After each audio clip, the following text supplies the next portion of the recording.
The Women of Ill Repute, with your hosts, Wendy Mesley and Maureen Holloway. This episode of Women of Ill Repute and the Women in Media podcast was recorded live off the floor at the Soundwave Summit, a new indie podcasting summit in Toronto.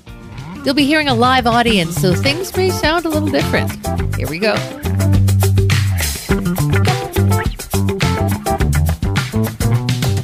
Thank you all. We were wondering what on earth we were getting ourselves into in the back of the Taco Taco, but here we are. And it's the Moonlight Lounge, isn't it? Oh, yeah. Sorry, it's the Moonlight Wendy. Lounge. Yeah, feeling very loungy. I think that this could be a very important moment for all of us because we're about to learn from Sarah about how a podcast actually works. We learned this evening that we actually have no clue. So we've brought clipboards and we're going to start. We're going to do an actual podcast. Because we thought that would make us look really impressive. And I have my son's U of T clipboard, and I don't know if you can see this. How many of you can see this? This is the University College Literary and Athletic Society. Does anyone know their Instagram? But their logo, for those of you at home, is UCLIT. Euclid. And nobody at one point went, maybe we should rethink this? Anyway, there were no women in the class. So, yeah, we're going to do a podcast. We're going to talk to Sarah, and so it'll get like a little bit official. So we're very happy to be here, maybe more happier than usual because we've had margaritas, which we don't normally do. Well, a pitcher. Yeah, a whole pitcher. So we have special guests every week. We love all our guests equally. They're all great. But we have invited Sarah Burke to join us and do all the heavy lifting because no one knows more about podcasting than Sarah. She is increasingly becoming a face, a person, a name to be reckoned with in this industry. And Sarah started doing a podcast called Women in Media. And now she's running a network called Women in Media. Let me tell you about Sarah. Women in Media is a home to 7 podcasts, including the Jan Arden podcast. Trust Me, I'm a Decorator with Debbie Travis and Tommy Smythe. And Sarah also teaches a course in podcasting at Western University. So she's Professor Sarah Burke, if you don't mind. Amazing what you can take at university. Sarah knows more about this than anybody, and we thought we would talk to you tonight about this, about the challenges. I don't know how many here actually have podcasts. Show of hands, please. So maybe a dozen. How many would like to have a podcast? Okay. Don't be so shy. Don't be shy. But we're going to talk. We're going to get right down to the nitty-gritty about who should have a podcast and who shouldn't. And Sarah's going to be very upfront about this. So for those of you listening at home, we have a live studio audience. So if there's time at the end, we'll take questions, not only about podcasting, but anything you want to ask us. Hi, Sarah. Thank you for having me. I don't think it's a surprise, but I admire and look up to you both. So sitting here with you, you know, you've been on my podcast, but now being on your podcast, this is kind of cool. And by the way, we're putting it out on both feeds. So I love this for us. All right. I'm going to start with a statement and I'll get you to react to it. All three of us started podcasts because we were disgruntled broadcasters. That we do have in common. Yeah. And I don't think we're the only ones. So yeah, that's one reason to get into podcasting because you're fed up with broadcasting or the traditional medium. What are some of the other reasons why you got into this, why somebody might want to? I'm going to throw out the C word, community, not the other C word I used at dinner. Because it was after a margarita. Community, you know, I think a lot of people go through relatable things, and whether it's a podcast about women in the media and entertainment landscape or what you guys talk to people about, women who have carved their own path, right? Like, I think sharing those stories in community can be wonderful, and without a time limit or a little clock blinking at you is really nice, or some man telling you that your break was too long. It's good. Yeah, no, we love not having the overlords as we You had a lot of blinking clocks at CBC. There were a lot of meetings, yeah. shall we say. But but beyond that, I'm just wondering whether, because we started out doing women of ill repute, so women who were controversial for some reason, but they were mostly women that we admired. And then we thought, this is a little limiting. So then we widened it up to do a whole bunch of women. And then we thought, well, this is a little limiting. So then we widened it up to now we do We do men. We do, man. I knew this was going to come up like this. So do you find it at all Limiting? limiting to do women in I'm media? thinking a lot about that right now. I think you'll agree with me, and maybe everyone in the room too. Podcasting changes every day. What you should be doing, what you shouldn't be doing, who's respected, who's not. It all changes from day to day. And I do think that we're living in a more fluid chapter of the world right now. And the word woman or women to group people can be limiting, right? So I've definitely been thinking about that, and I'm working on a plan for that I'm not ready to share yet. But I am excited. I'll give you a little sneaky peeky. I have 3 new podcasts joining the network this month. And one is a podcast called Late in 88, the year 1988. And it's about the queer experience growing up in Alberta in the late 80s when we didn't have language to talk about some of those things yet. So I remember the 80s, but you probably don't. I mean, I was born in 87. Guns N' Roses, Appetite for Destruction, Okay. Sarah Burke, All same right. year. Okay? All right, so go ahead. Yeah. But that's where, I just hope for the network to be a very inclusive and welcoming and safe space for stories from gender diverse people to use their platform. Okay, so one would want to start a podcast because you want to connect with people, you want to share your interests, whether it's bird watching, whether it's crocheting, or whether it's finding a cure for cancer, or there can be there's no shortage of reasons to start a podcast. There are reasons not to do a podcast. And I'm going to kick it off by saying, if you want to make a lot of money. I'm quite serious. Yeah. If you think I'm going to start a podcast, unless you're the Smartless guys or unless you're Joe Rogan, and even they didn't even know going into it that it was going to be so successful. This is not, in fact, it's the opposite of a surefire way of making a living. So who should do a podcast? Someone who has something unique to say, for starters. Can I go back to who shouldn't do a podcast? Yes. Because sometimes it's easier to identify who shouldn't, I feel. And I do think that podcasts have become, something that comes out of a marketing budget sometimes. And that can be really cool. It can really give a human touch to, say a company that doesn't have a brand voice, right? Branded podcasts are really big right now. But if you're in it for ego, it becomes clear so quickly because you're not even considering your audience. The audience is still the reason, and that's what we have in common with broadcasting, and maybe that's where broadcasting is losing right now. You have to give your audience more credit, and you have to think about that it's not always about you. Yes, maybe when I got into this industry, I was excited to be on the mic and in the spotlight, but now it's about the audience. Round of applause for the audience. But how do people find you? Because that's been our biggest problem, is that we have great guests and we have great conversations with them. And it's lovely. And everybody who listens to the podcast goes, oh, this is amazing. Yeah. But most people don't, in this room, perhaps, didn't even know that we exist. So how do you get the word out? Well, community. I'm coming back to community for this pod swapping. What we're going to do even with this podcast episode that we are taping right now, sharing audience, right? And whether you have someone who has a huge social media profile or someone who's been in a film or someone who's written a great book, the idea is sharing audience and sharing community to get the stories told in both places. And that's how I think a podcast grows. I'm going to add to that when Wendy and I started this, and Wendy was like, let's do a podcast about women, and we're going to call it Women of Ill Repute. We're going to have Jane Fonda and Cher. They're coming on. Yeah, I remember when she's still waiting. And we didn't have Pamela Anderson on. She was maybe our most famous person. We've had a lot of famous people.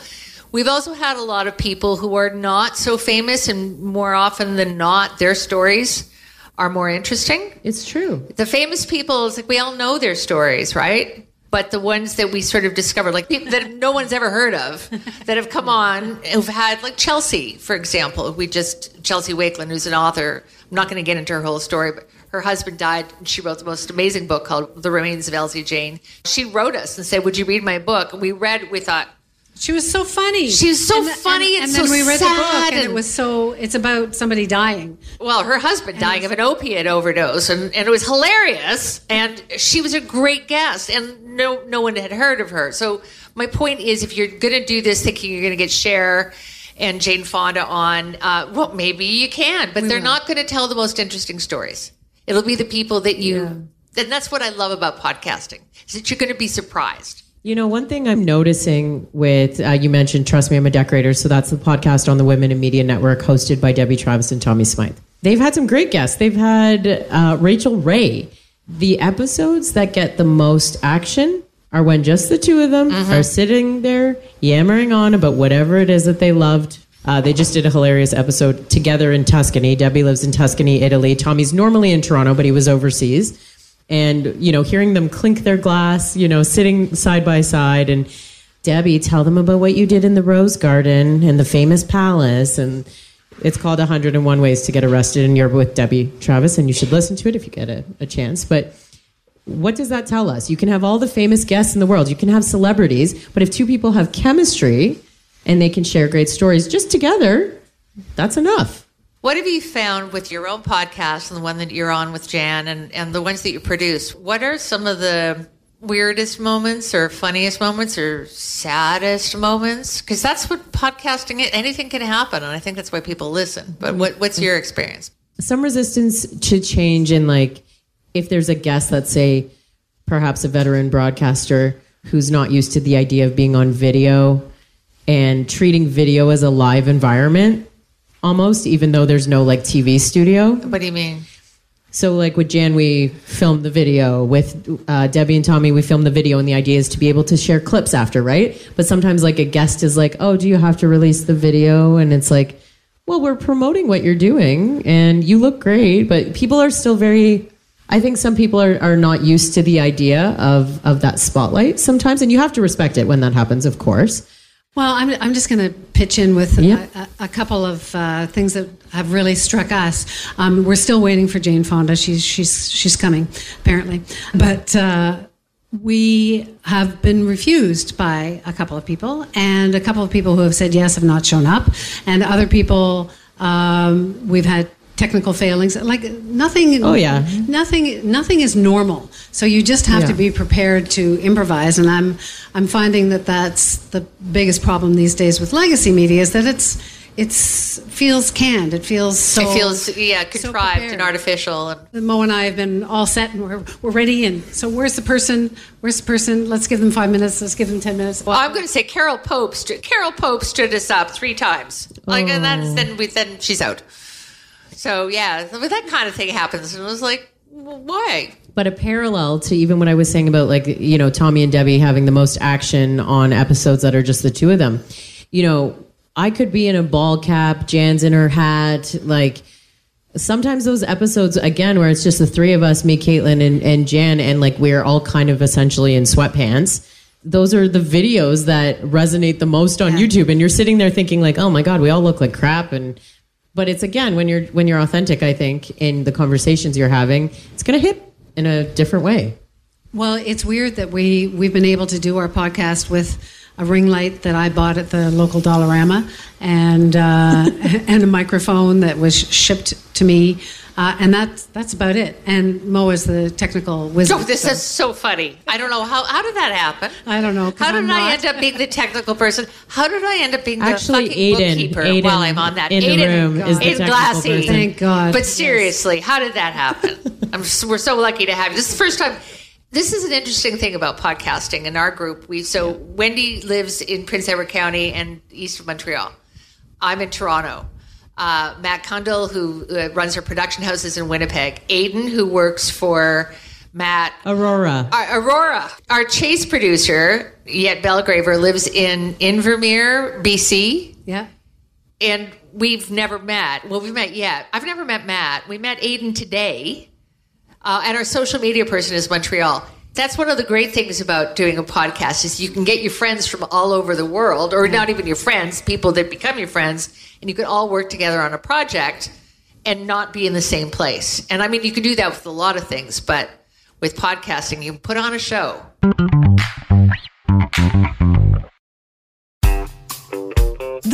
of ill repute. So what have you learned? Like what works and what doesn't work? Is this the opening for Otter? We've been dying. Okay, so when you're running a network, you have some changes that happen in, like, your time management, basic business stuff. I have a transcription service, Otter AI. Anyone know Otter in the room? Yeah.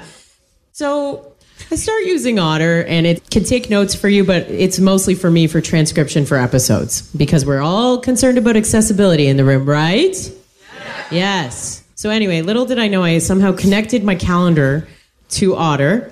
And I learned from Mo and Wendy today that my Otter assistant joined a meeting I did not yesterday. And I'm feeling like my Otter has gone wild. So took notes. So we were at a meeting yesterday. Jordana Katz, who's our marketing rep, who's actually in this room as well. So Jordy and I are in the meeting with Amanda. From Soundwave Summit. Who's put this whole thing together. And kudos to Amanda for that. And there's Sarah via Otter. And I thought, okay, that's kind of cool. Sarah's not there. She's not there, but her Otter is. And I brought it up today. And she said, my Otter went to a meeting? It's a weird world we live in, eh? Well, when someone books like a call with me, it'll join the Zoom that I'm hosting. And just like anyone else joining the Zoom, you have to admit the Otter. And I've been like, deny. I don't need you here. Deny. I couldn't control. No, you can't control your Otter, and that's a sign of things to come. So, right? When we talk about AI, this actually frightens me a lot. There are things I'm leaning into with AI. It is great when you can't remember what happened in an episode that was recorded that was an hour and a half, and you're like, oh, great. You do have to edit what it says, but AI can be helpful. I just don't think it should join meetings without you. No. So what have you learned? Like, we're learning that it's a hell of a lot of fun, and a hell of a lot of work, like so way more work. And than the people really love it and they listen to it, but it's an awful lot of work. So what works, what doesn't, and how do you get rich? I'll list it off nonchalant, one after the other. What works? On the network, there are so many different voices and people from different backgrounds, like, from a psychotherapist to a woman who just escaped an abusive relationship and wants to build community around that and talk about how she got out. Like, Jan Arden brings a completely different type of storytelling to the table where you do not talk about what you're going to do on the episode before you join the show. I find the variety and dynamic of topics and hosts like the most exciting part of it, and I'm really excited about some of the new podcasts coming for that reason especially. But here, I'll tell you a scary thing I've learned as soon as I started putting all my marketing together for the launch. I pride myself on working with a lot of diverse individuals in all my work before this network, and then my marketing goes out and I'm looking at all the faces and they are all white people, right? Mm-hmm. And I think being aware of it is like the first piece. And also you can't force everyone you love to do podcasts at the same time. I'll use this week as an example. One of my Indigenous colleagues was in town, Kim Wheeler. She has this fantastic podcast about Indigenous storytelling from the matriarchs. And it's called Ante Up. And we've been talking about this forever. And she's like, yeah, but at least you're aware of it. And at least, we're talking about it. And at least you're trying to support individuals from diverse communities to do things like podcasting, right?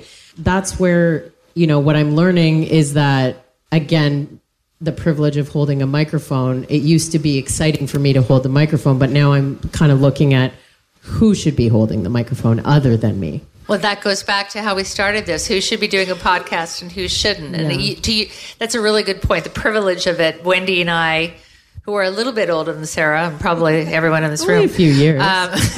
Only a few years. We started where, it was, you were so privileged and so honored and to be plucked from the masses and to be given an opportunity to talk and hear your own voice. And we did it for 40 years. And now I realize I'm so tired of me. I know it sounds weird, but I want to hear about other people and other people not like me. And that opportunity is in podcasting. and it has not existed in traditional broadcasting up until now. And this is why I think this is such an important medium. Because anybody can do it if they're willing to put the effort in. Yep. I would say the first lesson I learned in doing my own podcast, I think what I just shared is more maybe from the network perspective. But when I started my own podcast, I've learned a lot about listening over the last 5 years, where I don't think that was my goal at any point in my broadcasting career. And then of course you want to listen when you're doing an interview. I don't mean it like that, but it's been. No, I think it's really important, and I think there's been a lot of change. I'm just curious about in the blurb for your podcast, it says that it's a very male-dominated industry, because one of the changes has been, and I think we've moved way beyond women getting ahead. There's women everywhere, but you're still saying that it's a male-dominated industry. Well, I mean, Smartless and Joe Rogan. I mean, if you look at the big podcasts, the biggest, the ones where they are making tons of money, they are predominantly, American, white men. Yeah. So guess, meet the new boss, same as the old boss. Okay. So I'm not going to name names, but I was listening to a podcast, of course. I think it was about 2 weeks ago. And I was listening to these two men discuss Taylor Swift, not the pregnancy rumors, not that, but just about her tour that she was doing and how obsessed people are with her, how crazy the fans are. And I kind of sat there and I was like, it's hilarious how on your podcast, these two white men are tearing down what a woman is doing. I'm like, oh, it's just over here now, Yeah. And I found it funny because they're industry leaders, the two people that were having this conversation. And I was like, I don't even understand why this is in this episode, to be honest. What was the point of it? I couldn't understand. And that's where when you show up to the mic, another thing I think I've learned is asking yourself, why are you there today? Yeah. What are you showing up for? And sometimes it's a person, sometimes it's an underrepresented topic or voice, sometimes it's... Well, that's the same thing that I always applied to news, is tell me something new, tell me something I don't know. And it's the same thing in a podcast. It's and it can just be the relationship between the two decorators who never talk about decorating. Yeah. Well, I mean, that's, part of the tongue-in-cheek of it. It can be that, but part of it is also just providing something new and interesting. Yeah, and on the money topic, because I breezed right by that. We get rich? just to come back around, I think the monetization piece lives in you. And if you care about your podcast, and you have to be selling yourself. We've heard that a million times, right? But I do think that the deals being made where, the host is more involved and more willing to hear what a client or a sponsor is excited about doing, I feel like there's always a better shot there than if there's middlemen. And I say that because I think, we've been told how sales work in this industry, which is still new and growing, but I think there's so many ways to do monetization. I think you could be doing a combination of things. We both have worked with salespeople. I think you guys, if you walked into a relationship from your broadcasting career and showed up on a doorstep and knocked, feel like you'd be able to do it too. See, we haven't done that. We've been doing this for 2 years, and we've just discovered, especially today, that there's so much that we haven't been doing. So, veteran broadcasters. We have about 3 minutes left, so we're going to throw things out to you if anybody has any questions, and if not, we're just going to keep talking ourselves. But does anybody have anything they want to ask us? Yes. Is that Jasmine? Yes. Jasmine's one of the producers for the Women in Media. I just met Jasmine earlier this evening, so come to the microphone so we have you. What's the one skill that you've picked up in podcasting that you didn't have back in your broadcasting days? Bookkeeping. Okay. No, I'm kidding. Technical. Since I'm apparently the recorder, the recording producer, that's what I picked up. What have you picked up, Wendy? Nothing. Yes. Maureen? She picked up Maureen. You picked me up, I guess. Sarah? Well, you do everything. I kind of learned that there's, again, with traditional media, I feel like it's been a very siloed approach. Sales is over here. Promo is over here. Production's over here. I think you can learn anything you want to do, and you can do anything you want to do. Because I didn't do all these things before. Yeah, you got to do it all. You have to be able to sell. You have to be able to find guests if your podcast is guest-based. You have to write if you haven't written before. You've got to operate a board or whatever the equivalent is of a board in podcasting. That would be me. You've got to do books. We had to file a tax return, which was sad. And don't think that I haven't had to look up like on YouTube how to like do things. Yeah. Or you take a course or whatever it is that you do. Like coming together for something like Soundwave Summit is great because you might have, 3 of the 5 things figured out and you're like, I just want to find out like industry best for A and B. And that's where events like this and it being in community again, throwing out the C word again. I will also say actually that the podcasting community feels very connected and not as competitive as broadcasting. You would never have podcast networks coming together to put together a Soundwave Summit. You would never have, Canadian Music Week maybe is but I mean, that's not, that's such a warm embracing, all the radio stations and all the people just love each other and wish each other well. I love Canadian Music Week. It's like TV. But I just think that there's nothing that we can't kind of accomplish together, and the community that's building in podcasting because the industry changes all the time and we do have to lean on each other to figure it all out is a beautiful part of it. We've got room maybe for one more question. Does anybody have a burning question? Oh, you in the back. So that's interesting. You're not on a microphone, but so I'm going to rephrase your question. It's how do you make it authentic? So how do you know you're authentic? You're talking to when you were talking about Tommy and Debbie. And you could be talking about their decorators, but the moments of authenticity or when you catch people off guard, Lauren Huff, one of our best guests that we adored, I mean, she was jet lagged and exhausted and just herself. And it's going back to something that Sarah said earlier about it's not fabricated. This is what we love about podcasting is we feel like we're actually hearing from people the way they really are, as opposed to it's less performative. We've interviewed some actors and broadcasters that have come on and still play the same part that they do. And it rings false, there's been a couple of people who have come on the show, and not very many, because I think we tend to try and break those walls down. But yes, the more famous people come on with rehearsed answers, and we're not at all interested. Yeah. And I don't think an audience is at all interested in that anymore. And so it is about finding an authentic voice. There, I said. I feel like a lot of people in our industry have done media training. And it's not that they're scripted, but they feel like they have to operate with like a box or a boundary. And, sometimes someone will contact me after an interview and both responses. Sometimes it's, thank you for making me feel so comfortable to like talk about that. Or sometimes, Jen Valentine is a great example of that. And then sometimes it's like, oh, I want you to take out this, and I want you to take out this, and I want you to take out this. Like you get both ends. It's not anything that should be taken out, but it's real. Yeah. Well, it's because people have personal obligations and have made promises, or they have it on paper that they weren't allowed to say something that they've said. Yeah, we'd love to tell you what those are, but that would be. So let's tell everybody. Anyway, it's a respect thing. Yeah, of course. We've got to wrap up. Our website is womenofillrepute.com. All our episodes are up on that, all 80 of them. Sarah's website is womeninmedia.network or womeninmedia.ca for just the podcast, but it's all on both pages. It's all there, and we will be putting up this episode on both our pods.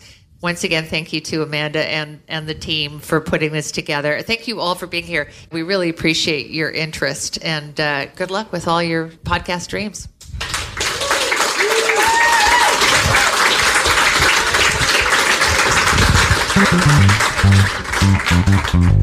Find out more about Maureen Holloway, that's me, and Wendy Mesley and the Women of Ill Repute, as well as Sarah Burke and the Women in Media Network and podcast, all in the show notes for this episode.